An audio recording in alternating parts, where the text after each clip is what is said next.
نبی کریم صلی اللہ علیہ وآلہ وسلم کا فرمان ہے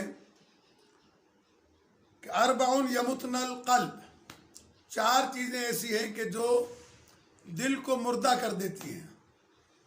الذنب علی الذنب، پہلی چیز ان میں سے یہ ہے کہ گناہ پر گناہ کرنا، تکرار گناہ کرنا، مسلسل گناہ کرنا، گناہوں کی محفل کا قیام کرنا، گناہوں کے اندر ملوث رہنا، یہ انسان کے دلوں کو مردہ کر دیتی ہیں۔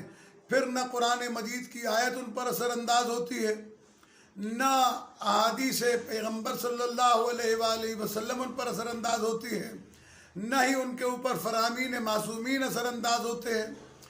ایسے لوگوں پر کوئی نصیحت کا اثر نہیں ہوتا جو لوگ مسلسل گناہوں میں اپنے آپ کو ملوث رکھتے ہیں۔ دوسری، وہ مجالس الموتى، پیغمبر فرماتے ہیں کہ مردوں کے ساتھ بیٹھ نشست و برخاست، مجالس یعنی بیٹھنا، مردوں کے ساتھ بیٹھنا۔ فقیلا یا رسول اللہ مل موتا، اللہ کے رسول یہ بتائیں کہ وہ مردے کون سے ہیں جن کے ساتھ بیٹھنے سے دل مردہ ہو جاتے ہیں؟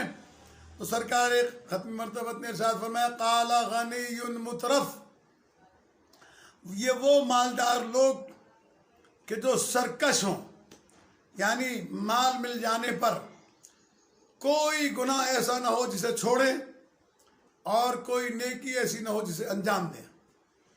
لہذا شراب کی محفل، مکس گیدرنگ، عام طور کے اوپر لیڈیز اور جینٹس کا ایک ساتھ ہونا، جہاں عریانیت اور عورتیں سجی بنی نیم عریان لباس کے اندر محافل میں ہوں، وہاں پر بیٹھنا، شراب کا پینا، زنا کا انجام دینا، اور اسی طریقے سے گانے بجانے کی محفلوں کا قیام کرنا، یہ وہ چیزیں ہیں کہ جن چیزوں سے انسان سرکش ہو جاتا ہے۔